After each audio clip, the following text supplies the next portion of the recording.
Hey, Praetorian family, Brian O'Day. I am one of the pastors of Pillar Church of Jacksonville, North Carolina. Also have the pleasure to serve as executive director of the Praetorian Project.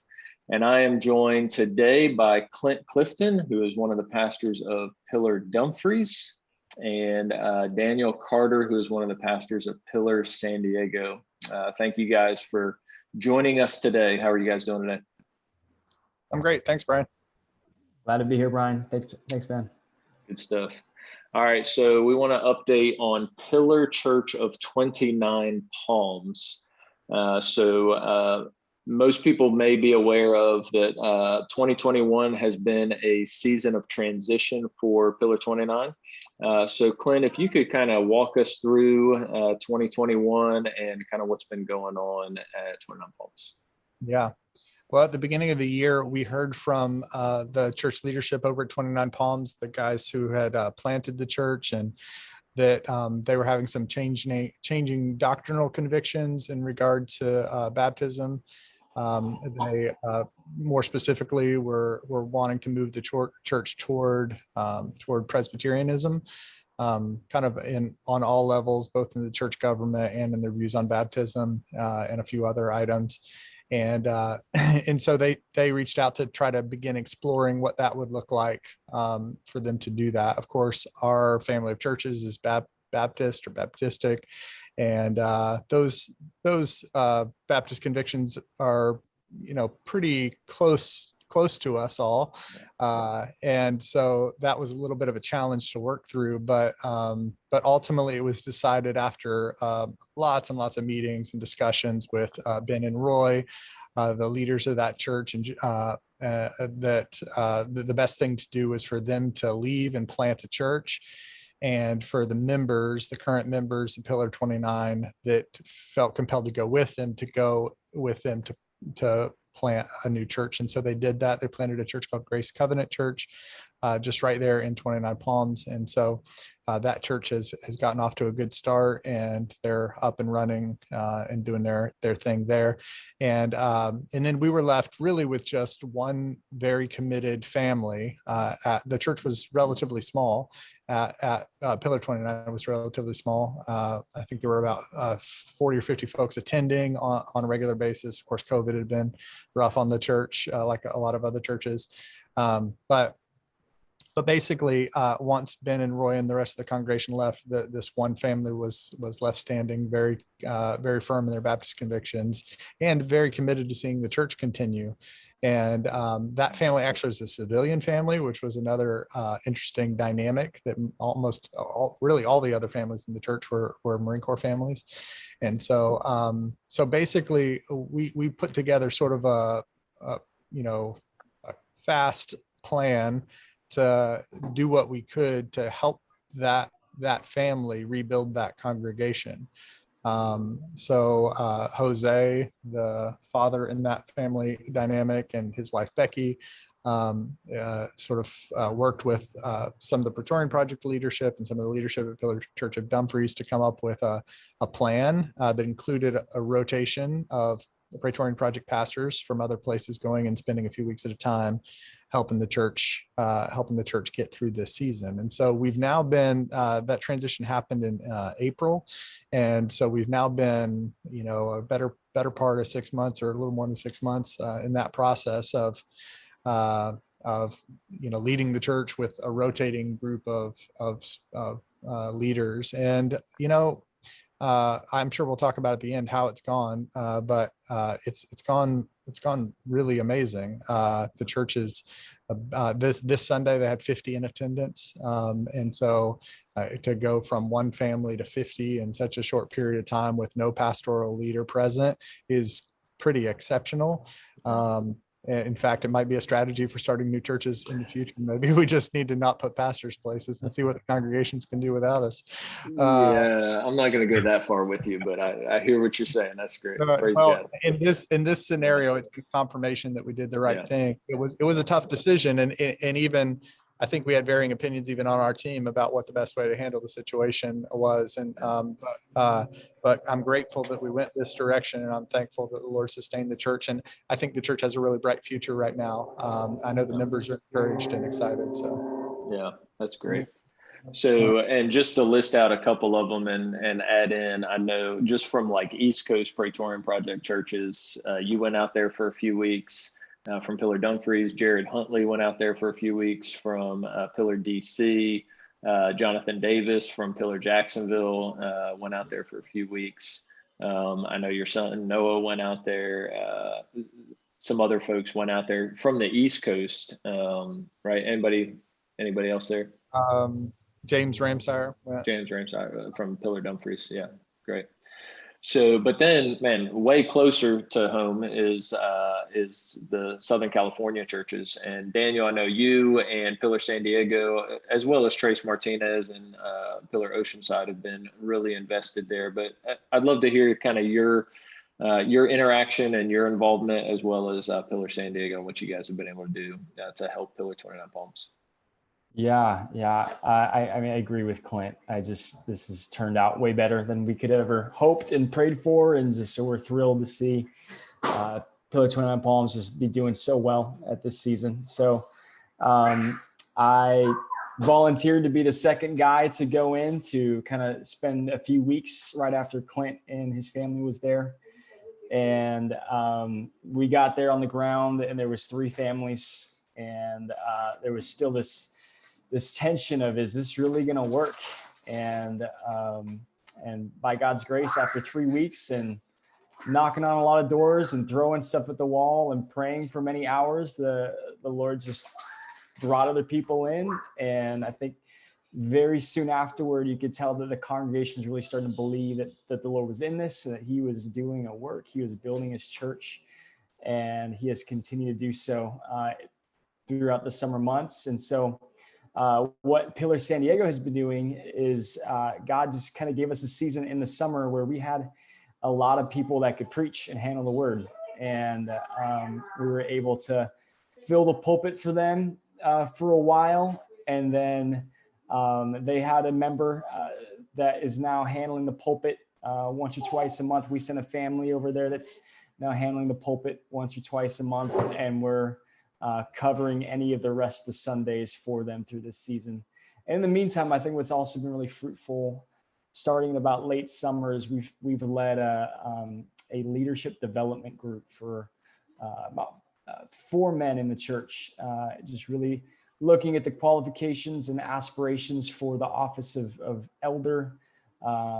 Trace and I, the pastor of Pillar Oceanside, are tag teaming, teaching a preaching lab. And so we're doing everything we can basically to throw logs on the fire, and just to get men to take ownership and to take ownership of the flock and discipling them. And I think the Lord has certainly done amazing work with these men, these families, just absolutely owning their mission there at 29 Palms, and he's blessed it.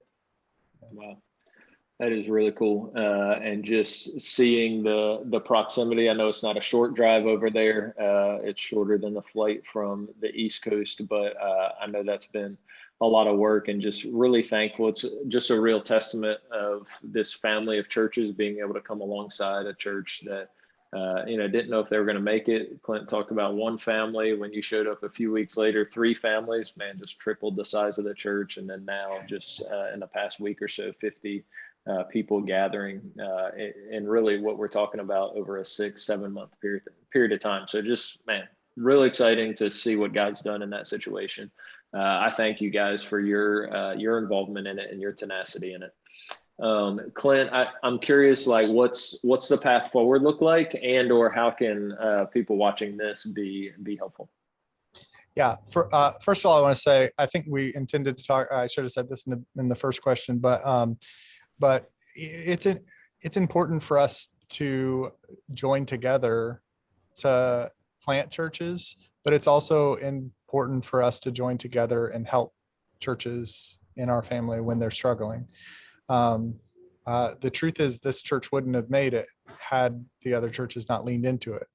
the truth is the church wouldn't have existed at all had our churches not sent people to go plant the church.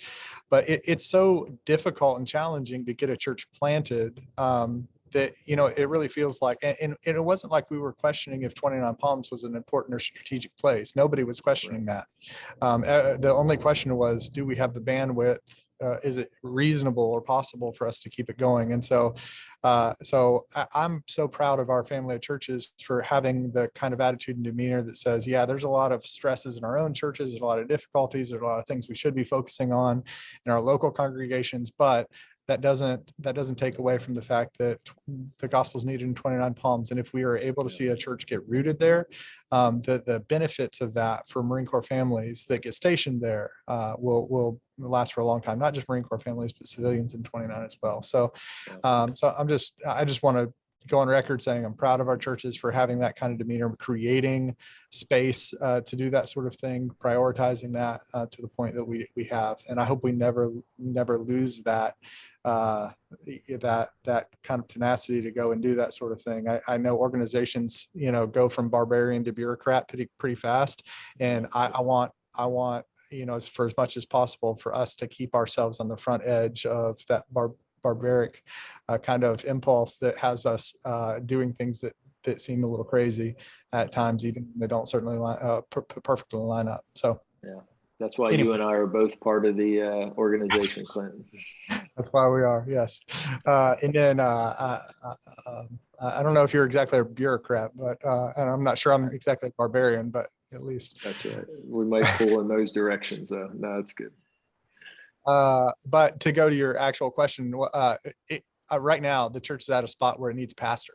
And so we love planting churches in pastoral teams. We think it works best that way. And so, if I were asking the big, bold, audacious ask of the Lord, it would be to send a pastoral team to 29 Palms to give somebody connected to our family of churches, loosely or tightly, that has the capacity and capability to lead well and the dedication to lead well and meets all the scriptural qualifications for pastoral leadership and ministry, to give them a deep commitment to going and planting that church or helping to root that church. Again, the byproduct of a rooted church in 29 Palms, spiritually speaking, is hard to even imagine how impactful and important it could be at a place like 29 Palms. So we've come this far. We've planted the church. It was difficult to plant the church. We've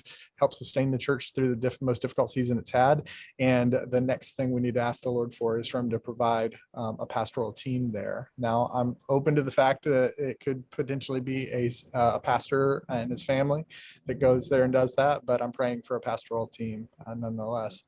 And the questions that come from that, how would we pay for that, or how will that get pulled off? No idea about any of that stuff.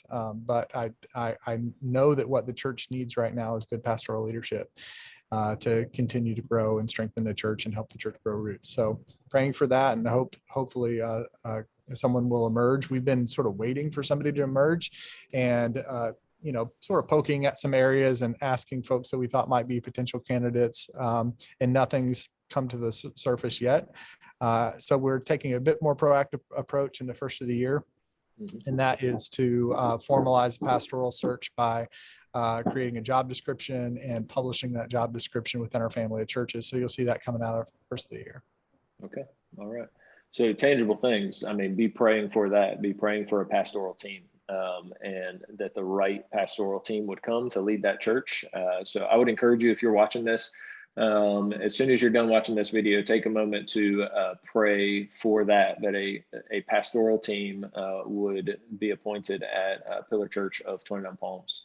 The second one is if somebody's coming to mind right now, wherever you're watching this video, so if it's on the weekly email, you can just reply to that, or the monthly email, you can just reply to that, and that'll come to myself. You can leave a comment. If you're watching on YouTube, leave a comment, that'll come to myself. If there's somebody we need to be connected with to start this conversation, man, praise God if it happens through this venue. So I would encourage you to do whatever God leads you to do in response to this. Like Clint has said, 29 Palms is a strategic area. A lot of people go through there. A lot of Marines go through there, and it's because it's in the desert, because it's in an austere location. People really do wrestle with the Lord while they're there, and so we need faithful, healthy gospel churches in that area. And so we just pray that God would continue to help Pillar 29 flourish and provide a pastoral team for those guys. All right, let's wrap it up here, guys. But man, very much thank you for taking a few moments to give us an update. I get a lot of questions about how's it going in 29 Palms, so I'm just thankful to hear you guys give us some of the answers. And we will be praying with you guys and with 29 Palms and for them as well, and for the next pastoral team that'll be there. Thank you, guys. Thanks, Brian.